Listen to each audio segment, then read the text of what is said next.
Hello বন্ধুরা, career space YouTube চ্যানেলে আপনাদের সকলকে স্বাগত জানাই। আশা করি আপনারা সবাই ভালো আছেন।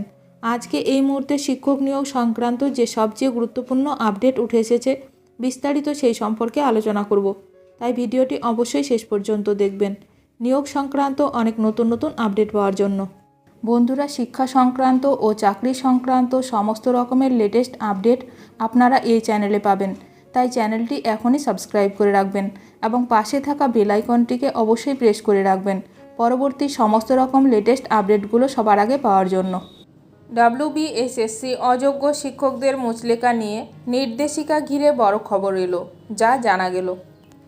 নিয়োগ দুর্নীতি কাণ্ড নিয়ে এবার বড় খবর সামনে আসছে। সুপ্রিম কোর্টের নির্দেশ মেনে অযোগ্য শিক্ষকদের মুচলেকা নিয়ে নির্দেশিকা শীঘ্রই দেওয়া হবে। দেশের সর্বোচ্চ আদালতের নির্দেশ মেনে তথাকথিত অযোগ্য শিক্ষকদের মুচলেকা নেবে রাজ্য স্কুল শিক্ষা দপ্তর। বুধবার বিকাশ ভবন সূত্রে জানা গেছে, দ্রুত এই সংক্রান্ত নির্দেশিকা যাচ্ছে ডিআইদের কাছে। মাধ্যমিক ও উচ্চ মাধ্যমিকের শিক্ষক ও শিক্ষাকর্মীদের সবার ভাগ্যই ঝুলে রয়েছে সুপ্রিম কোর্টে। তারা আপাতত কাজে যোগ দেবেন এই মুচলেকার ভিত্তিতে।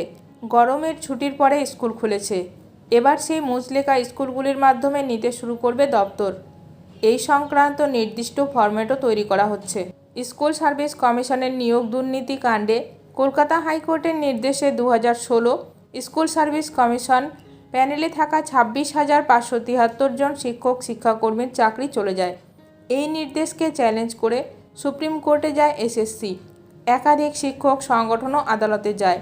দেশের সর্বোচ্চ আদালত হাইকোর্টের নির্দেশে অন্তর্বর্তী স্থগিতাদেশ দেয়, ফলে আপাতত চাকরি বহাল রয়েছে তাদের।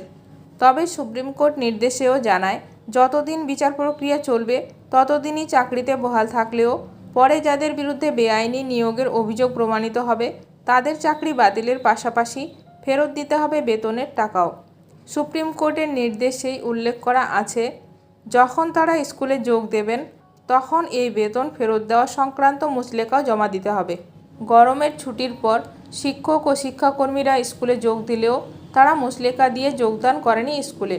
সরকারি স্তরে এই সংক্রান্ত কোনো নির্দেশিকা দেওয়া হয়নি মুচলেকা নিয়ে।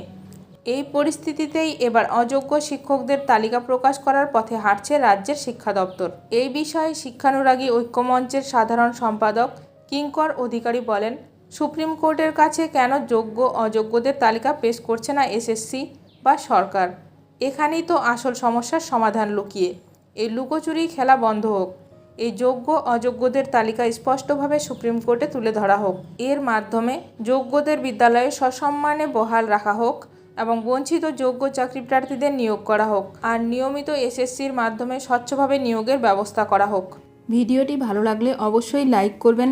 আজকের ভিডিওটি এখানেই শেষ করলাম। নতুন কোনো আপডেট নিয়ে দেখা হবে নেক্সট ভিডিওতে।